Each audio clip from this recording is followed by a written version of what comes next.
I've been invigorated today. I hope you all are too. So I'm really delighted to introduce our next speaker.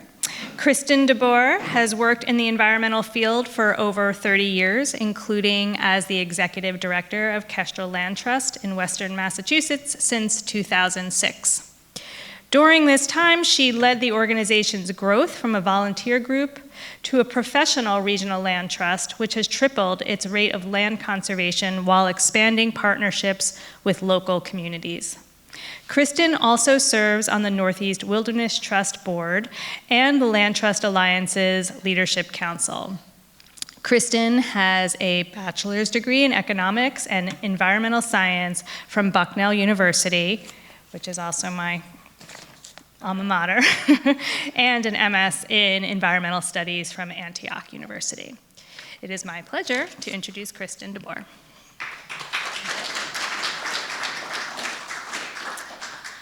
Hi, everyone. So first of all, apologies for being inside at 4 o'clock on a Friday, because it's beautiful outside, and we're in Vermont, in the most beautiful valley, and you've had this rich, nutrient-dense diet of amazing talks for the last 2 days, so I'm sure you're all full.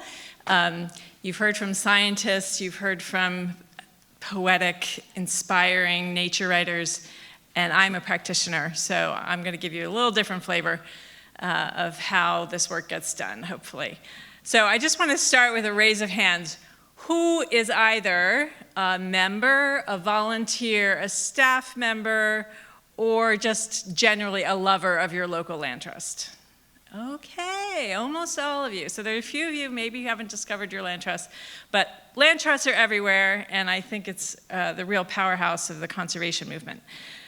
So I want to start with why I'm here, and this picture, it's the question, how did you get started in conservation, right? We often ask that of our members and our donors to get to know people, what makes them tick, what's their passion, why are they here? When I was at Bucknell, as 18 to 22, that was 1988 to 1992, and I learned about the ecological crisis in its rawest form. I somehow landed on the environmental studies hall because my dad was in the insurance industry, and he said, there's this thing about global warming that you might want to learn about. I had no idea what I wanted to do. And from day one, I was really hit with the ecological crisis, and this image, I think, was literally one image like this. Unfortunately, this is a recent one. One of the first images I saw, just deforestation, biodiversity crisis, and this sense of loss and despair. And that stuck with me the whole 4 years. And what I didn't have in college was a connection to nature. So I was learning about the crisis, but I was from New Jersey. I didn't have a connection to nature. And I was a cheerleader in high school, okay? So I really didn't know what I was getting into. So I was pretty depressed, honestly. And so next thing I knew, I went to Antioch University for graduate school, and that helped. I learned about ecology and natural history. But after Antioch, I landed at Restore the Northwoods, which is one of the maligned left-wing organizations. No, Restore the Northwoods, a great organization, was a pioneer in wilderness preservation early on, and I had the privilege of meeting many of the great leaders in the wilderness movement who you have heard from this week. Tom Butler, John Davis, Kathleen Fitzgerald, and it was that experience of learning about the rewilding movement that gave me hope to continue on. And I think it's sort of the secret sauce of the rewilding vision, especially in the Northeast, because we're about recovery, we're about restoration. And even though this land has been deforested and there's, the full description of the horrors that you can describe anywhere else in the world due to exploitation of the earth occurred in New England, but right now we're at an opportunity where there's more hope for recovery, and that return of the forest, return of the wildlife. I worked on eastern timber wolf recovery at Restore the Northwoods and the Maine Woods National Park proposal. So that was my perspective when I decided to land in Pelham, Massachusetts. And my husband and I were married. We wanted to raise a family. We wanted a place with nature and culture, and we found a home on Amethyst Brook here in Pelham, Massachusetts. And that's where I really dug into the idea of place-based land conservation and thinking about how do we make a difference here and now, where we live, right here at home. And with that, I started to look into, okay, well, I'm still kind of working for Restore the Northwoods remotely, but I really like to work locally. How do I figure that out? And so I stumbled upon our local land trust. And I actually started because I went to a Conservation Commission meeting, and I thought about being on the Conservation Commission, and my husband came home and bring home the wetlands bylaw. He said, read this before you decide to do that. What you really want to do is open space, recovery and open space planning. So I found Kestrel, and that's what I'm going to talk to you about today, and how that journey has led us to Wildlands. Coming from a place where I personally, that's where I started. I drank the Wildlands Kool-Aid early, and I wanted to bring that to the landscape where I was going to build my home. So these are some of our founders. Kestrel was founded in 1970 at the cusp of the environmental movement. Janet Dakin here on the horse was one of our founders, and she was probably the Rosalie Edge of Amherst, right? The one who was really the rabble-rouser, and she was engaged in civic politics, and with her husband founded the Kestrel Trust.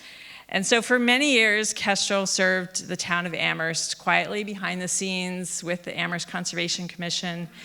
And it was doing great work, but it was thinking small. And when I landed, I said, well, where's the land trust that's going to save the valley? And they said, well, there's another volunteer land trust over here, and there's another volunteer land trust over here, and the state's got some things going on, and there's work being done, but there wasn't a professional, proactive land trust. And so I said, well, do you want to hire me? And so I convinced them to hire me. I first served on the board for a couple years. And I really wanted to have the board think bigger, right? And so I was bringing this perspective of having learned about the rewilding movement with Tom Butler and Wild Earth and the Wildlands Project, and thought, how can this apply to the valley? Because it's not just small conservation areas. We have this big landscape. So here we are with UMass at the center of our little universe. We have 5 colleges, but it's a wild place. So we also have the Quabbin Reservoir, which is 80,000 acres of protected land in Massachusetts. It's known as the accidental wilderness. Now they do manage it, and so it isn't really wilderness, but it is a wellspring of wildlife habitat, and we have the full complement of Northwood species that you would see up here. So we've got moose, we've got coyote, we've got black bear, we've got the full range of carnivores, except for wolves, maybe cougars. There's been some sightings of cougars. Certainly not reproducing populations, but the idea that we had big forests, and as well as the villages that Kestrel was very comfortable working in. So thinking big was really the first step toward inching toward wildlands. So we weren't even thinking about wildlands per se yet, but just thinking at a bigger scale about forest conservation. And I think the first message I will bring to you is the power of the Wildlands Woodlands vision. I see David Foster back there. I had the opportunity to meet David early on while I was at Restore the Northwoods. And that was a time, as you've heard today, there was a lot of polarization between the conservation community on whether wildlands was even a viable option. And the both-and approach that Woodlands and Wildlands, the farmland and communities brought to the table, I think de-escalated the tension and made space for all of us to make a contribution, including the local land trusts. And that that was the beginning of our journey to understand what the Wildlands Woodlands vision was about. And first it applied to Massachusetts, so we kind of had the early version of Harvard Forest work. And of course, Harvard Forest is in Massachusetts, so we've had a lot of exchange of ideas and the opportunity to be in the presence of some of the research that was going on there, and even some of the people who work at Harvard Forest are also living in our region. So that kind of cultural and scientific endeavor of thinking about what does New England need as a whole, and how can our land trust be a part of this bigger vision and not just think on a town-by-town scale. So fast forward, we actually went through a merger with another land trust in 2010. We ended up hiring staff as slowly but surely. I staffed I became a professional land conservation executive director largely because of the investment of the Land Trust Alliance, which I think is another reason. It's really the basis, the foundation for all land trust work to professionalize and do best practices and standards. So having the Land Trust Alliance and Harvard Forest at our wings really lifted us up. So what did we do next? So our strategic plan, I think, is the manifestation of how we do our work and how wildlands are integrated into it. So forests are the main course, right? And people often ask us, well, not often, but sometimes the question comes up, why forests?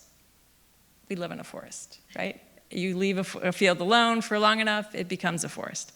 And so forests have become our mainstay, and I'm going to talk about some specific projects in a little bit.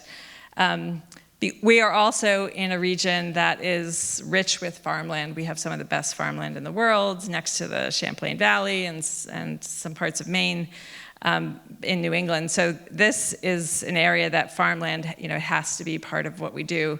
When we've asked our membership, should we become more focused on forests and not do farmland? The answer was a resounding no. We want you to be a generalist land trust. We want you to do both and. It's how we live our lives here. And if you're a place-based organization doing woodlands and wildlands, forests and farms, all of those things matter to people. And what also matters are parks and trails. And I often think of parks and trails as kind of a sneaky way to do forest conservation because it's a smaller scale. It's about creating welcoming public access to forests, to give people that direct experience that they need to feel hope, to feel a sense of connection, a relationship, and the health and integrity that we all rely upon to being outside and not inside. So integrating parks and trails and forest conservation has been an important part of our strategy as well. And then I'll just show you our strategic plan here. So, like all of you, we rely heavily on the great mapping work that Harvard Forest and UMass has done. This map, for us, the yellow are the important forests. The green is protected. The eggplant is our important farmland. And when this was printed, all the orange was projects that we were doing.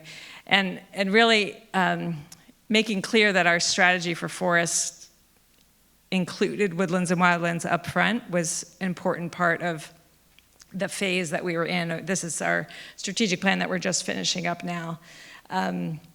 So integrating it directly into the strategy and being upfront about what we wanted to achieve and that it's a both-and strategy really made a lot of sense to our community. Now, doing both and requires more people power, right? Because you can't do everything with 3 people or 4 people or 5 people. So we have really staffed up over time. So I was searching for the big tree picture for this conference. This is our staff standing in front of the Button Ball, which is a sycamore in Sunderland, Massachusetts. It's estimated to be 400 years old, Bob, is that right? You think? Less? More? Maybe 350? Probably over 300. Okay. So Sunderland says that it was there during the signing of the Constitution. It's also been called the whitest tree this side of Mississippi. Nope, okay, not anymore. It's 113 feet high and over 8 feet DBH. Is that all right? Okay. All right. And 140-foot spread. I thought I should get that figured out while I came here. But really, the capacity to do the work has been critical. And so sort of back to the plug for Land Trust Alliance, having a professional staff that's trained up in how to do land deals, how to do stewardship, how to do community engagement, how to do fundraising, how to do all the legal details that are needed to make projects tick is critical. And that has been one of my proudest achievements over the last 20 years, is really growing the Land Trust so that there's people that know how to do everything that needs to be done, so that when I go, it will carry on and be thriving. So now I'm going to get into a little bit about some of the like, what are the challenges that we overcame. Another big tree picture. This is me with Scott Jackson, who's a scientist at UMass. He's responsible for the Conservation Analysis Priority System. It's a big part of how we prioritize conservation in Massachusetts and beyond. As a scientist, he's a skeptic at heart in some ways, right? So I found that while he was our board chair, although he surely loves wildlands and knows the value of them, he really did have some serious questions. And one of the ways I got over some of his hurdles were like, his questions were, well, what if in 200 years this and this happens? Then don't we need to manage? And that kind of future thinking in some ways hamstrung us for a little bit. And having other peers in the scientific community, again from Harvard Forest, talking with Scott, I think really made a big difference. And so I would urge you all, if you have a board that is, hesitant or has big questions, science matters, and let's get them together and talking. Another spot, find out what people want. This is my only graph, and it's courtesy of Harvard Forest. We worked with some interns a few years back to look at how the open space and recreation plans, which are required in Massachusetts for conservation projects with state funding, how do those plans, each of those towns, think about what's important for conservation in their community? And what you see here, maybe you can see it better than I can. Okay, yes. Recreation's really important. But forestry, or biodiversity on the lower right here, is very important.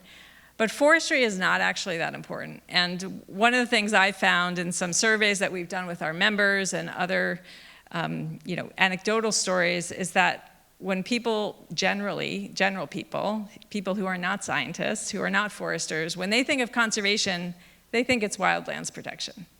They're really surprised that any conservation would include logging, right? So I think we can have some trust that people do love wildlife, they do love nature at their core, and when they want to do conservation, it's not a hard sell for the general public and even some towns.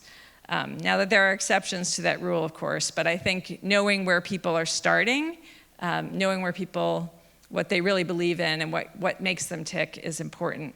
And so we do a lot of surveys. We listen as much as possible to our communities. Then there's the landowners. We're all doing conservation with willing sellers. It's the landowner's choice. If they want to sell the land, then it's more about the land trust choosing is wildlands got to be the outcome for this. But when we're doing a conservation easement or a conservation restriction, it's up to the landowners. Do they want to do forestry? Do they want wildlife habitat as a priority? And I have found it's surprisingly hard to get private landowners to commit to wildlands. And the single most reason is they want to cut some firewood. It's pretty low impact. And so it does occur to me that there's a big difference between commercial harvest and really small scale forestry just for firewood, sort of the low cordwood approach. But this particular landowner, Nancy Pick, who is also on the Conservation Commission in Sunderland, she eventually joined our board, but she did choose Forever Wild. She's also the author of this great new book called Do Plants Know Math? But we try to give our landowners a choice and learn from them. Also, UMass has been doing some great research on do landowners want to choose wildlands, and so I'd encourage you to look at the Mass Woods research on that. So starting with where the people are, where the landowners are, and then you have back to our staff is, where there are bumps on the road on the staff side. I think the stewardship teams tend to be the most reluctant in some ways toward moving towards wildlands because it does tie their hands, right? They can't do the management that they have been trained to do, and there is a persistent idea among some people in the stewardship teams, this idea that we have to manage to ensure that the land is healthy. And they're not looking for commercial logging, but the idea of helping land heal is important to a lot of people. And so I think that's another bump in the road that we have to figure out how to listen to their concerns and invite them into the conversation more. I will note that, trail work is another piece of it. What's the appropriate amount of trails in a wildland? And invasive species. I'll just read briefly from the Northeast Wilderness Trust CR. It does allow, with prior written notice and approval, pursuant to paragraph 3D, which of course you don't know what that is, but that's the intent, the Forever Wild intent. Removing and controlling by legal means for ecological reasons invasive species, diseases, or blights, and to restore areas impacted by such an activity with native species of plants. So I think finding out what stewardship staff can do to make the land welcoming and healing it at the same time is important. Then we've got our community engagement staff, and we've really leaned into programs that emphasize the spiritual dimension. Tom Butler talked earlier about rewilding hearts and minds, and so those programs are among our most popular programs. This one here was recently co-sponsored with this great group called Adventure East. It was a forest bathing program, which has become quite popular. And so I think, we think about our work as here's a piece of land, how do we conserve it, how do we care for it, and how do we connect to it? And so all of those things build momentum for protecting wildlands if we orient ourselves in that way. And then there's the donors. So we have two of our champion donors, Bob and Monica Leverett here, who have graciously offered a dedicated fund for wilderness conservation in our valley, both their own generosity and attracting other donors to be part of that. And I think that's really important for two reasons. One, it inspires people, so thank you. And two, it restricts my hands, so I can only spend the money for wildlands protection. So always having restricted funds for the things you want to do can be helpful for putting your land trust on the wilderness path. So if you've got that donor who really loves wilderness, start a restricted fund and prime the pump. A couple other things. We considered carbon credits on wild forests. Now, Kestrel, I mentioned, we were founded in 1970. 2025, 55 years. I happen to be born in the same year, so it's easy math for me. But 55 years, no cut. And we've never cut our lands. Nobody's ever touched a tree. So we considered, well, it wouldn't be that hard then to commit forever to Forever Wild on our lands through the carbon credit process. So we dug into that. We looked with Forest Carbon Works. We were made an offer. We had a financial gain from it, which was in the hundreds of thousands for about 1,000 acres of fee lands that we owned here and there. And our board ultimately decided not to do it because they felt strongly that we weren't adding a true additionality. It's still sequestering carbon. Those larger trees in our maturing forests are still sequestering carbon. So it's part of our messaging. But we haven't decided to sell credits in that way. Now, I'll just go back. We did decide on new projects where we're truly taking land out of commercial logging that it might be worth reconsidering. So we're going to circle back to that if that's the case. Okay, then where the heck are the wildlands? So thanks again to Harvard Forests, my hero, and Brian Hall here in the background there. Figuring out where they are is part of the trajectory, right? Well, we were actually quite surprised that in the Mount Holyoke Range, which is one of our primary focus areas, it's a big state park. DCR owns much of the land. We ourselves have protected 1,500 acres in this area. That is forever wild, and it's right at our doorstep. So what do we make of that? We also were surprised to learn that a lot of our lands didn't count, right? So we're going back to look at how we can make the commitment that wildlands need in order to get on the map, which I think has become a coveted place of prestige. So we're going to look, we have a wildland intent already. We have management in an untrammeled condition. So it's about permanent protection. There is a clause about permanent protection that means it doesn't necessarily have to be a conservation restriction, and that is if permanency is implied but lacks legally binding enforcement, is there another indication that the wildland intent is clear and evident in management and history? So we're looking into kind of a board-level policy as an option, but conservation restrictions are, of course, always the best.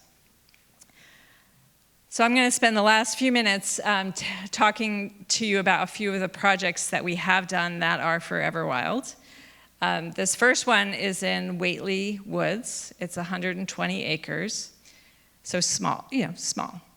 But it's in the town center, so it's in walking distance from the library, and there's evidence of the full range of wildlife using this region, this specific property. This is a wildlife cam with a black bear doing their thing on the white pine or hemlock. I'm not sure from that angle. It's also unique in that it has the northern, we think, possibly one of the northernmost reaches of the tulip poplar and some mature tulip poplars in the area. So this property was actually owned by one of Kestrel's very first executive directors back in the 1970s. He was a volunteer executive director, not paid. And he had a forest management plan with a forester locally, Lincoln Fish, that did a really good job at cultivating mature forests. So he kind of set the stage for mature conditions at the time of his ownership as well. So now it's in Kestrel's hands. We've made a forever wild commitment, and it's close to home for a lot of people, so we're using it as an ambassador landscape to really celebrate wildlands. And we have a wildlands partnership with the Northeast Wilderness Trust, which is our first one. Hopefully I have many more to come. And if you don't know about this program for your land trust, it's really a wonderful opportunity because it comes with funding, it comes with resources, it comes with partnership with one of the best and fastest growing land trusts in New England. So we protected 200 acres in Shutesbury, Massachusetts. This is unique in that the landowner had a dam that they removed partially on their own and then fully with the permission of the state. And so there's a dam removal element to it, which brings a wilder trajectory for the landscape. And I think the other thing that I want to point out in this particular project is that it was not only Northeast Wilderness Trust who helped us with funding. The state of Massachusetts has a new forest reserve grant, which is designed for wildlands conservation. And that's a first as well. So to use that grant. And then Mass Audubon has a new catalyst fund, and they're really leaning into wildlands. And this is one of the projects that helped them showcase that. Okay, I'm running out of time, am I? Okay, can I take a few more? All right, I'm gonna take 3 more minutes. So this is one of my favorite projects because it's 20 years in the making, but through a magical and amazing deal, we were able to acquire, with the help of Lime Timber, 2,000 acres of forest from one of the largest landowners in Massachusetts, which is shown here in the bright green. All right, here in Pelham and here in Belchertown, this is the Quabbin Reservoir. This is the Mount Holyoke Range, so it's really part of the Quabbin to Cardigan Wildway, and it's a focus area for us. It comes on the heels of doing 2 working forest easements with the same landowner. This was the largest working forest easement in Massachusetts, 3,486 acres, and this one was 2,000 acres. So these are both projects that we did with the same landowner. But the outcome, so in that case, they're still doing sustainable forestry. The outcome for this is going to be Forever Wild in partnership with the trustees, and Julie is here from the trustees as the ecologist thinking about, okay, what does this mean for really observing how a forest can recover from a commercial forest into a wildland over a long stretch of time in the future. So we're super excited about that, and we'll be announcing it officially in October. So the last things I want to end with is really just a reflection on the Wildway work that John Davis talked about in one of his presentations, is that we have joined with the Staying Connected initiative, which is the Berkshire Wildlife Linkage, 2 Countries, 1 Forest, sort of all these names, but the idea of the cores and connectivity throughout the Appalachian chain and right through Western Mass, we're really in the heart of it. So thinking from a wildlife perspective, bear here, bears are my favorite, but moose, you know, all the critters, the wide-ranging critters, has helped us prioritize where we can do more and think big, sort of going back to that original idea of think bigger. And then the other thing that we've done is overlaid the water systems so we are within the Silvio Conti Wildlife Refuge, which is the Connecticut River watershed. So looking at both wildlife and water as a way of prioritizing. We have identified over 10,000 acres, 8,000 of which we've applied for Forest Legacy, all these red projects that lead into the watersheds that fill the Connecticut River. So this is our group. It's a coalition of really all the land trusts in Western Mass, including Franklin Land Trust, Hilltown Land Trust, Mass Audubon, Nature Conservancy, and the trustees. And the idea is really to think together, to think big, and include wildlands in the outcome. Because I think what has given me most hope lately is that there are so many land trusts that are embracing the idea of Forever Wild. And I think it's been a journey, but we're at this moment where wildness is being embraced, and I'm happy to be a part of it. So my last thought is about 2 decades, right? So during all this time, I raised 2 kids. And for those of you who have raised kids who are now in their early 20s, it goes by really quick, right? Of course, not in the moment, but now I'm like, wow, that was fast. And like many of you, I'm sure you raised your kids or your nieces and nephews or whatever littles you have in your life in the woods. And you know, there's this hope that they will blossom into environmentalists, right? That was my hope. We sent them to camp, all these things. And there was a period of time where, you know, my daughter, the only way I could get her outside was if she was reading a book under a tree. Like she just had her head in the book the whole time. And that's her on the left, but you know, now she is a transportation planner for sustainable transportation in Portland, Maine, and she's hiked the Long Trail, she's hiked the AT. This is us a couple weeks ago at the presidentials, and it's part of her life. She wouldn't think of anything else, and so that's been 20 years. My son, cute as a button, you have to say it. This, you know, another big tree picture. He went towards golf for a while, you know, golf was his thing, and I wasn't sure if it was gonna come back, but he recently did a NOLS course, the National Outdoor Leadership School out in the Absaroka Range in east of Yellowstone National Park, and came back a changed mountain man, and he's all in on wildness now, and particularly Western wilderness, but it gives me a sense of hope that in 20 years' time, we can protect, close to 15 to 20,000 acres, and we can raise kids to become wild leaders for the next generation. So I'll leave you with that, and I'd love to take questions, because we have a few minutes.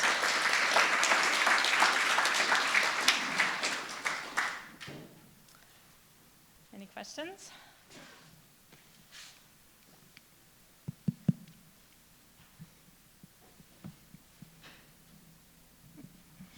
Has the land trust been successful with dealing with sprawl or, suburban development? Which Amherst is still, or that area is still growing. Yeah. Well, yes, in our region we have a lot of development pressure, and there are many projects that we've done to prevent condo development on Mount Tom, or a big subdivision on a farm, and those are countless number of projects where we have saved the land directly from developers. And there are projects where we've lost, and those are more visible. A colleague of mine, Rich Hubbard, always said conservation's invisible, right? Because nothing changes. The sound of conservation is silence. But development, you can see where we've gone wrong, or we didn't get that land. So we've definitely lost some, but we're prioritized based on risk as well as opportunity. I think forests are about opportunity. Because they're at less risk. There's a lot more stopping developers from doing a big subdivision. Farmland, is very vulnerable.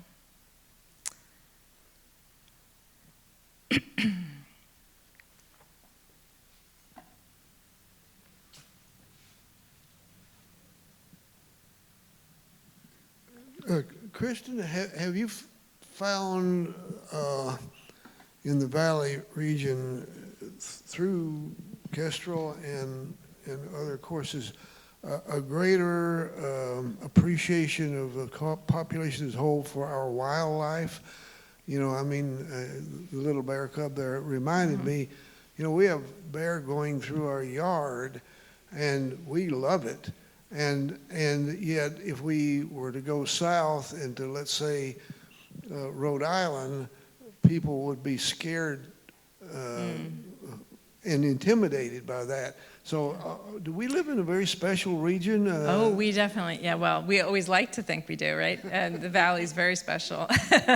But anecdotal story, when my son was in first grade, I went to give a presentation to the elementary school about what I did, and I used a picture of all the Maine wildlife: moose, bear, otter, coyote.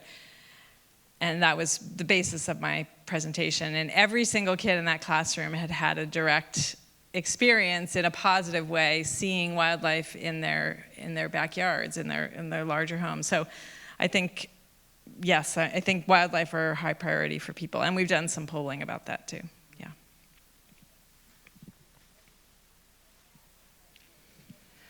I know Mass Audubon and Harvard Forest have done some great mapping about sites for solar, yet there doesn't seem to be enough incentive for a person who could make tons of dough off of clear-cutting their forest to have the solar moved instead to the rooftops or the parking lots.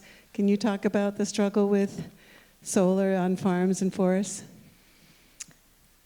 Well, it's a new threat on the landscape from a fragmentation point of view. And the project that we just did in Pelham and Belchertown was preventing large-scale solar in large woods. So sometimes land trusts are the answer. From a regulatory point of view, each town is taking it on in their own way and providing stronger guidelines around forest conservation as a mitigation for solar, and the state is doing the same thing. But it's a perplexing conundrum, and more complicated than I can get in right here, but I think it's something we're paying attention to. Yep. It was great to hear the story of the evolution of the trust. but you kind of skipped over a part. You said, and then we built capacity, and you've got all these people around the tree. Can you talk to us about how you pulled that off, how you got the funding, how you got the support, how you got the exposure to make all that happen? Well, I mean, the early years that I was executive director, I was, part-time with a baby on my hip, for sure. So it's, we were scrappy at first. I think success breeds success, and so we started to do some big projects. We did the big conservation restriction with Brushy Mountain, with W.D. Coles in Leverett, which was 3,400 acres, and that definitely got us on the map for big forest conservation, and that certainly helped. I think the Land Trust Alliance, again, really invested in us through their excellence program with training for me and for our board and for our staff, and so that helped build our capacity as well. So if you look at our staff growth, it was, it was fairly gradual, 1 or 2, 3 people, and now we're at 14, over the last 20 years. Yeah. And our membership has grown, and thank you for becoming a member. All right, well, it's such a beautiful day, and I'm so grateful for all the amazing presentations, and thank you for sticking it out for one last one, and please go home and support your local land trust and say, hey, are you doing anything Forever Wild? See what's going on.